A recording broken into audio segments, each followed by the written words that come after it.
Hello, my name's Dr. Phil Winder, and I'm the CEO of Winder AI.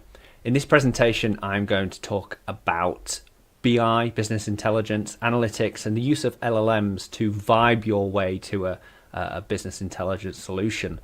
It's a really interesting talk. I hope you stick around. This is a recording, so unfortunately I won't be able to answer your questions live. Please feel free to reach out to me. phil@winder.ai is my email. It's probably the simplest way, but you can get in touch any way you like. If you have any needs or requirements for any AI assistance, then we are here to help. We've been working for 13 years now in the AI space, developing bespoke data science, machine learning, AI solutions for a wide variety of industries and companies. So if you have any desire to get started in the AI race, or if you need help developing some products, then we're a perfect fit for you. Please reach out to me for more details about that. Okay, without further ado, on with the presentation. Okay, so this presentation, I started off by being asked by a local Leeds user group, meetup group, to talk about how LLMs are affecting what I know as analytics, but maybe everyone else knows as business intelligence. And I originally had the thesis that large language models are a better interface to these analytics solutions than maybe dashboards. And so I started off with the idea about asking the question, are LLMs better than UX for analytics? And then as I progressed with the talk and I was developing the demo that I'm going to show you later, I kind of realized actually this is the act of actually communicating with your analytics data via an LLM is very much like vibe coding. It's like you're kind of attacking the problem at hand by vibing your way to the solution. And so I decided to cross that off and call it Vibe BI. Hopefully that doesn't grate with you too much. So now, before I jump in, let's talk a little bit about my background and AI agents in general. So AI is, as you know, is the kind of the de facto standard term for describing anything from a large language model or ChatGPT or something like that to some kind of automation within a pipeline. Also, it encapsulates machine learning, reinforcement learning, and data science as well, unfortunately. It's not a great name, but I lost that argument a long time ago. And an AI agent in particular is effectively a loop, a learning loop with a machine learning model in the middle. I like to think of agents from a reinforcement learning background because I wrote a book on reinforcement learning a few years ago, and in there, AI agents are defined as they have a mathematical background in a Markov decision process, an MDP, and it's a very formal mathematical definition of what an agent is. And here you need two things: you need an agent and an environment. And through the process of viewing an environment through video cameras, through reading text, through clicking on buttons, things like that, the agent can provide actions to the environment. It can tell the environment to do something. Then the agent receives back some kind of reward to know that it's going in the right direction, and state. And that can be applied, that paradigm can be applied to many different kind of interpretations of what an AI agent is, and this is a nice mathematical formulation to fit that around. But I mean, if you're really paring it down, an AI agent today really is just a while loop. This is a slide from my colleague Luke, who was a bit infuriated with mathematical definitions and Markov decision processes and stuff, and it's just a while loop, really, isn't it? And I agree, it is just a while loop. And in that while loop, the agent is basically observing its environment, it's observing the input, the context, it's then making some decision to do something, and it just keeps going around in a loop until it's decided that it's solved its task. But also, you got to remember that AI agents include a language model.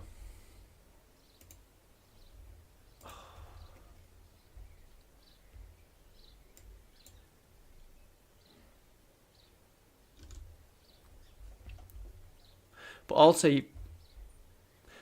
you've got to remember that agents are a predictive model. They are a machine learning model at its heart. And so you need to expect that the predictions are sometimes wrong. And actually, that's why agents are useful, because they can self-correct themselves. When an agent is deciding what to do, however, it has a very limited set of tools. Quite often that is exposed via MCP, which is a protocol that attempts to codify what a tool is and how it communicates. But effectively, they're just simple single tools, generally to do one thing, like search the web or edit a file or list files or grep files, run a command on the command line, things like that. It keeps going around in a loop, and it keeps running those commands until we get to a result. In the demo later, you'll see some query generation, and then the tool being used is actually a BigQuery tool, if you want to give it a name.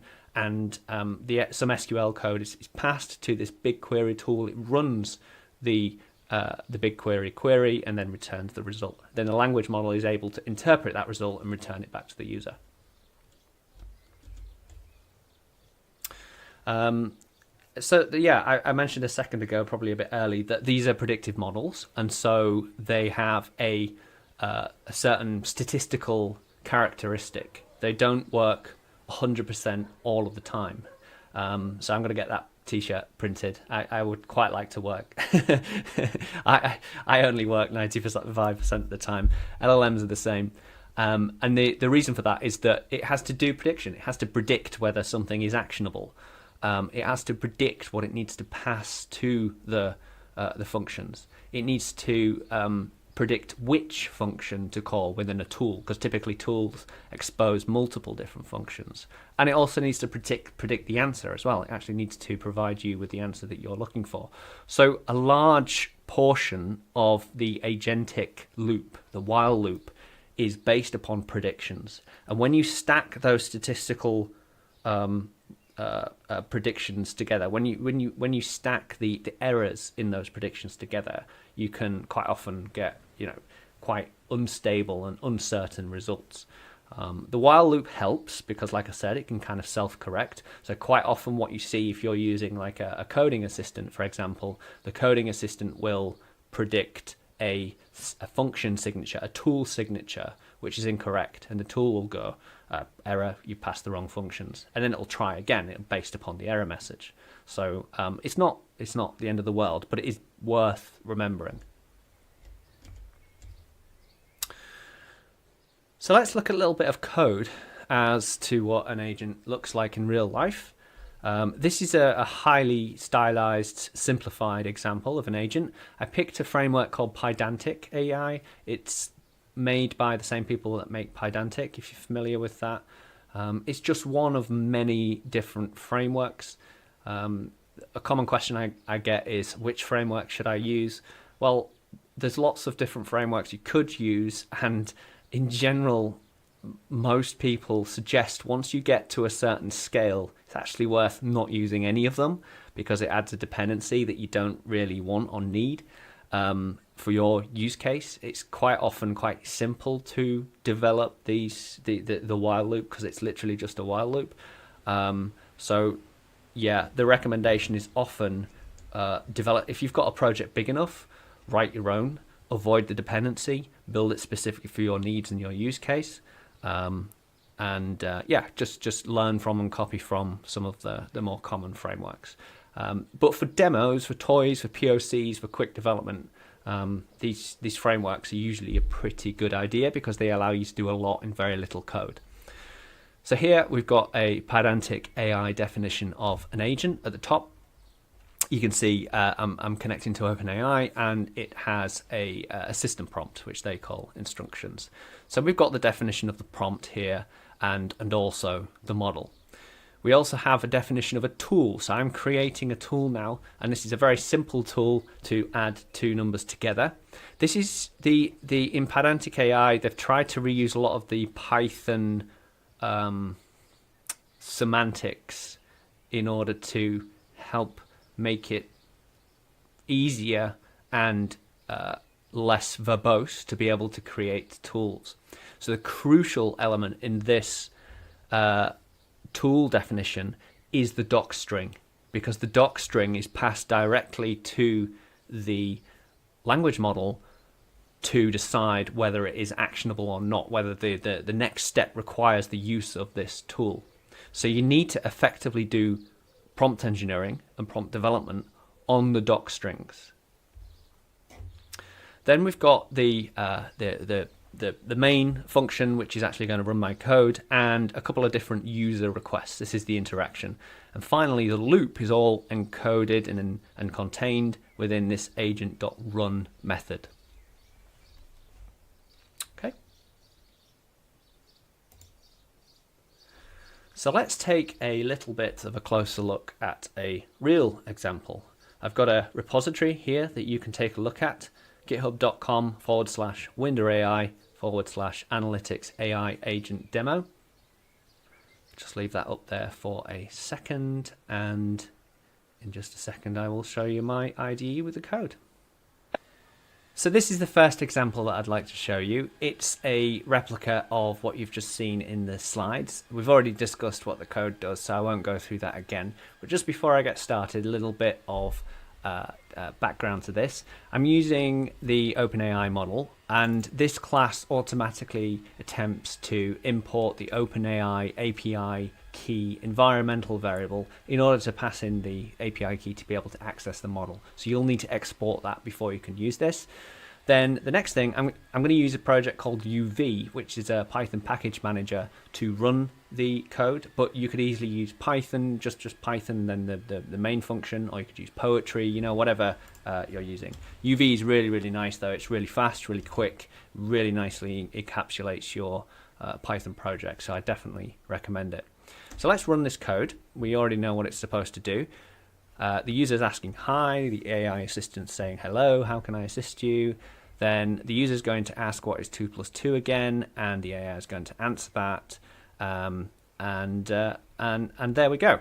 I think but that's the end result. What I probably should have done actually is maybe let's change a few things. So firstly, let's remove this tool. And also let's remove the history as well to see what happens. I'm going to run that code again.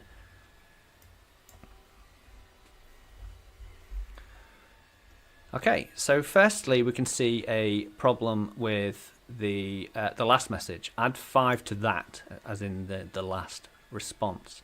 And could you please specify that what number or value you would like me to add 5 to? So that's the AI assistant's response. So the assistant here doesn't have any memory. It doesn't have any awareness of the previous messages. That's why we have to pass the previous messages in. That's what that's doing there. All right, the next thing is we can't really see what's going on inside that what is 2 plus 2 message. And the reason is that actually this result is coming from the LLM. The LLM itself is able to predict the answer to 2 plus 2 is equal to 4. So let's re-add this back in again and actually put a print statement in here to double check that when we have a tool, it really is calling the add tool. And you can see the extra print line I've just added there. Now, just to demonstrate the effect of the prompt engineering here, let's change this to add items to cart. I don't know, something completely different. All I've done is just change the doc string. And you can see now we've lost our print line. It's gone back to the AI version of predicting the answer. So it's crucial that we get this doc string right to help us with our tasks. Okay, so that's the first example. I hope that was fairly straightforward. You should be able to follow it. So that's the first example. Hope that makes sense. If you've got any questions, of course, yeah, just email me. Now we're going to move on to the main event. So I don't know about you, but for a lot of my website analytics, I use Google Analytics, and I've never loved it, especially since they migrated to GA4. I find it impossible to ask simple questions like, how many users have I got? How many viewers of my pages? I mean, How popular is my content? Which is the most popular content? Questions that should be really simple to answer. I just find, and I think it's largely the UX. I know the data is there. I know you can create custom reports, but I shouldn't have to, right? These are obvious questions, and so this is really what's driven me to try and look for a better solution. I think the collection and the abstraction of storing and maintaining the data is one thing, but the UX, the actual user interface of analyzing and inspecting the data, is completely different. It's different for everybody. Many people are probably quite happy with GA4. I'm not. I think it's far too complicated for the stuff I need. Maybe there's lots of other use cases that you've had that you'd like to run.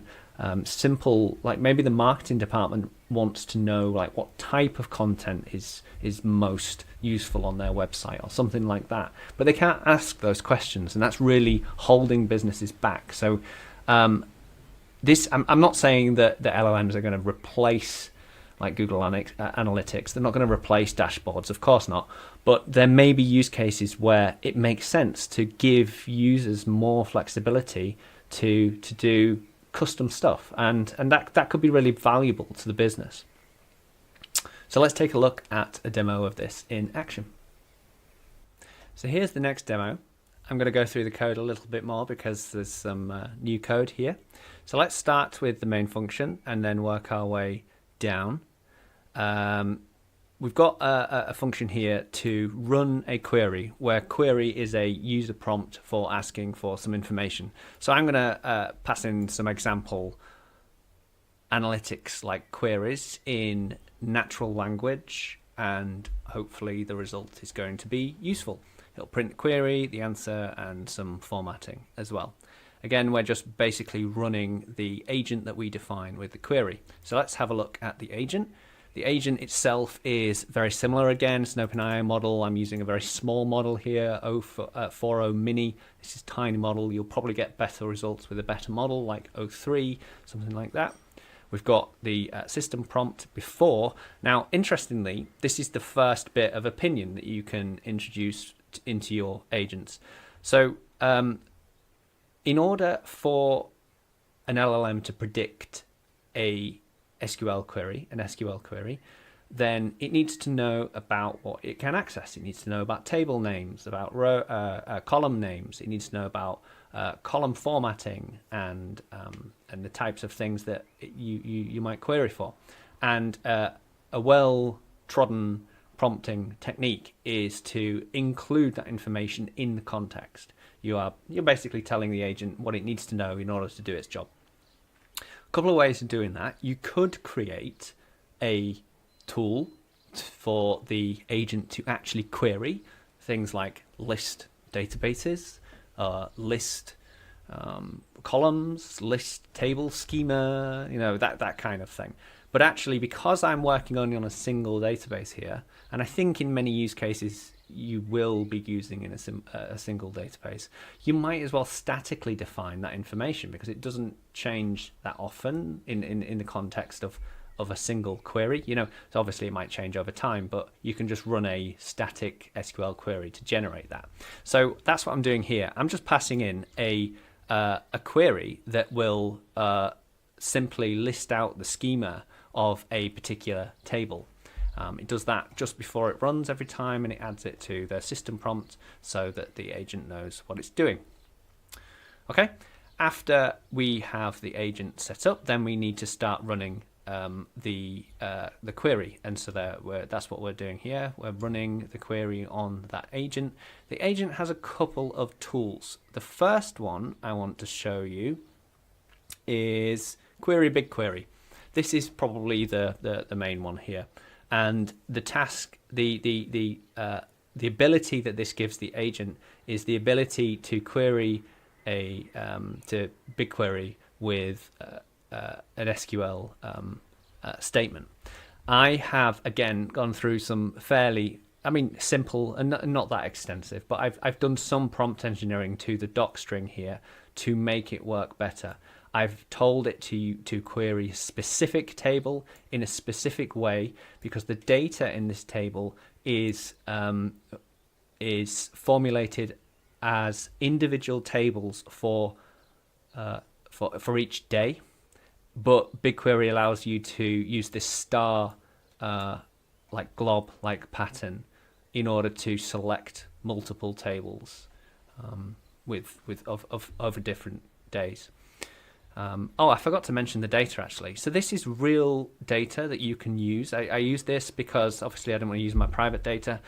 This is an example that Google provide. It's some GA4 obfuscated e-commerce data from one of their websites. I think it's from one of their Google branded like merch websites. And it's got real data, real users, real transactions, so it's quite useful. What else have we done in this prompt? So I've told them to use the specific table. I've told it that the query must be a valid BigQuery. Again, this is like reinforcing that this is specific to BigQuery. We're trying to instill the need to get it right first time. And also the little bit of clarification on some of the fields. One in particular that I had problem with was the timestamp. And it tried to use different timestamp functions for a timestamp, like timestamp seconds, timestamp, things like that. And it returned an error because it said the data was like it wasn't formatted properly in the database. So, gave it some more opinions there to make that work better. Okay, I think apart from that, I think the only bit of logistics here is that you need to have access to this data set. So you will need to have a look at the documentation for this data set, and it'll tell you how to basically enable the GCP BigQuery API to be able to get access to this data. And then you need to log in as well with the GCP client. All right, so let's run that and see what happens. So UV run, 2 seconds, can't quite see what I'm doing here. UV, this is BigQuery main. Let's try that. Make this a bit bigger. Oops, extra slash in there. So like I said, the first thing is listing the schema, and then we're asking the LLM to predict an SQL query that satisfy the user's request. We're querying with this. This is showing you the actual query that was generated by the LLM, and then finally the result is passed back to the LLM in order to predict what the answer is. And the question was, run a query to find out what time period you have data for, and it's told me that we have data available from October to February 2021. Right, so let's start enabling some more of these. And then we'll go through each one in particular. I'll stop there actually. Okay, running that again.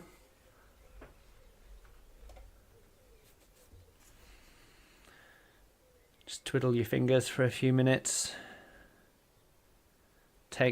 So you remember this is running in a while loop, and it's making multiple calls to the LLM.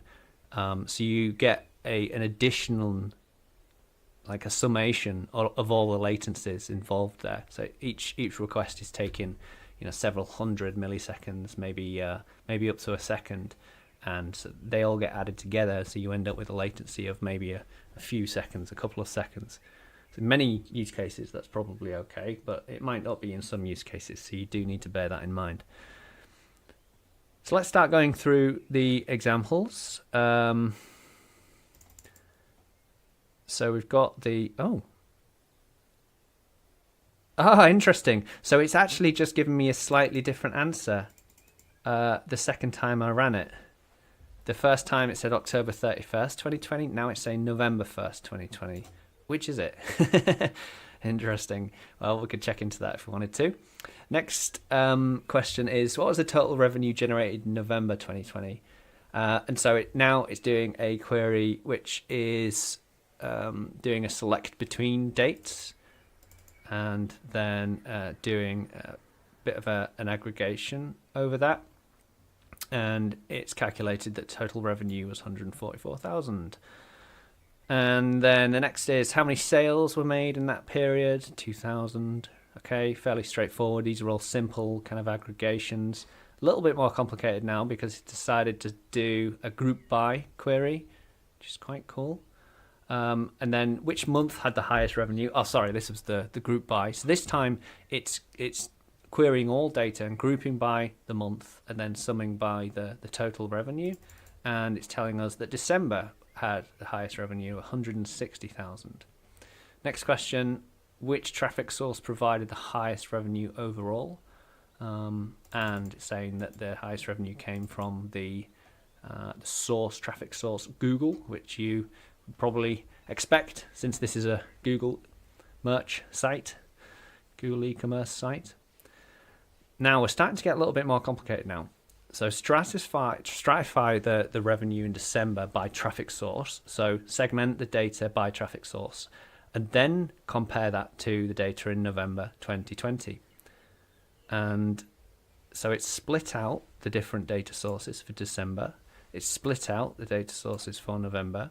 And then it's come up with a summary suggesting the differences in that. It's saying that the source Google increased by 5,000 in December, 5,700, which is correct. Well, in fact, yeah, they all increased, interestingly. Direct increased by similar amounts, so it's gone up by similar amount as well. Anyway, good example of slightly more complicated query there, and it interpreting and summarizing the results for you as well. So yeah, really powerful. Okay, next, let's take it up a notch and add another tool. So I added a tool here called Plot Line Chart, and this is using Plotly, and it's going to ask for some data. It's going to plot that on a chart and then print it to the output. So let's not print it, but I mean, save it, show it. So let's just disable all of those previous queries and then run this one here.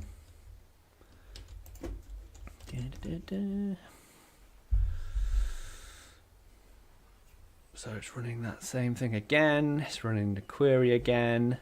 And this time it's going to decide to use the plot tool as well, hopefully.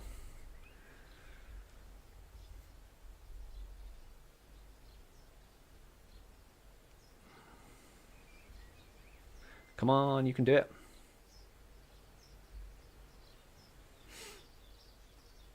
There we go. There we go. And it's not a very pretty plot, but it's done a pretty good job. You can see the revenue for each individual day in the data set there. And yeah, awesome. I mean, yeah, imagine what you can do with this. Like, this is going back to the original goal, my problem was that the dashboard itself in GA4 is not very useful to me. I have to go in and mess about and mess around and create all sorts of reports, and I don't want to be doing that. I just want to ask questions and get results. And so this is a really good indication of the direction that it could go in. I could type a query and it can plot some results, and then you're basically creating your own dashboard, but just from natural language text. So yeah, really excited for the future to see what they can do with this kind of technology. I'm sure they're already on it. Yeah, give the code a go. Try asking some different questions. I'd love to hear about if you integrate this with any of your data sources, and let me know how it goes and what problems you have and what you're doing with it. Yeah, it'd be really, really great to find out what you're working on. All right, let's go back to the presentation now. So just again, you can try this code yourself by going to GitHub, window.ai/analytics AI agent demo. So what would you do if we, so if you fancy doing this for real, then then let's talk. I'd love to work on a project to actually do this. So if you have the business case to be able to do this, then we'd love to help. I think the next thing that you would, the next stage in the development of this is after you finish connecting it to all the data sources of interest and working on the prompting and single agent kind of use cases, I think the next step is to go multi-agent. So one of the things that can work quite well when you get to bigger and bigger use cases is segmenting the problem up into specific areas of expertise.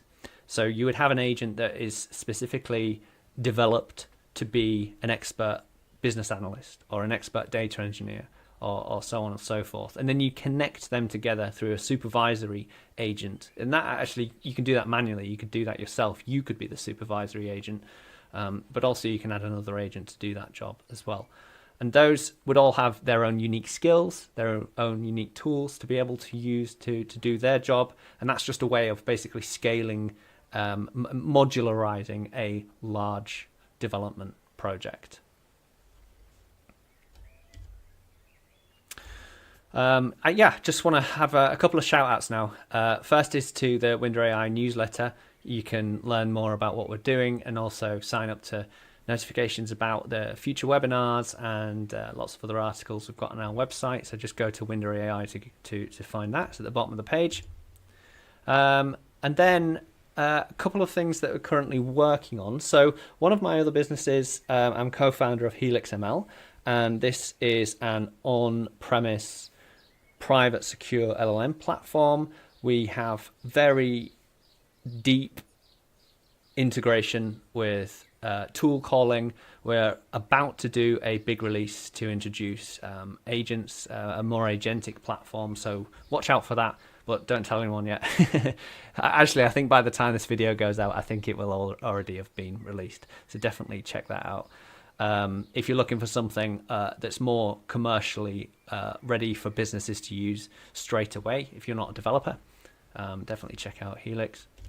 I'm also working on a project called Code It, Helix ML Code It. This is an assistant to your coding assistant. This allows you to index private, proprietary, or undersampled code bases for your agent to use when it's generating new code. And this is really useful if you've got any enterprise level standard ways of working. You're trying to unify code bases. You're trying to leverage patterns that exist in different code bases. You're trying to leverage like private APIs, for example. An LLM, it doesn't know about all of this data. It's never been trained on it. It can't see it. And this is a really easy, simple way to expose your LLM to these new sources. So check that out. That's at github/helixml/codeit. And of course, this was a quite a high level talk. Hopefully you've enjoyed it. But there's obviously a lot more to it. There's draw the rest of the owl is the meme that we will use to describe this talk. The agents are a new paradigm for the user experience, and it's unclear where it's going to end. I don't know if text is the UX that people want, or whether it's going to be like a combination of what I showed earlier, which is using text in order to build visual stuff. A visual representation of the data is still probably going to be important here. So I anticipate that's the way it'll go. The knowledge comes from your data sources, and that's actually fairly straightforward. It's straightforward, but actually it represents a large part. It's most of the work, to be honest. All of the plumbing, all of the infrastructure required to set this up. That takes time, but it's fairly straightforward. Software engineers and software engineering in general has a very good handle on handling these requirements. However, reliability, the ability for the AI to kind of predict what it needs to do at the right way, at the right time, is a challenge. Most engineering effort on the AI side is actually spent building in robustness. So don't be aware of that. You will need to spend time in building in robustness, and obviously you need to tailor that to what phase your project is. Like if you're just doing a POC, then obviously there's a whole different set of requirements compared to trying to put something into production at scale. So I think I'll probably end it there.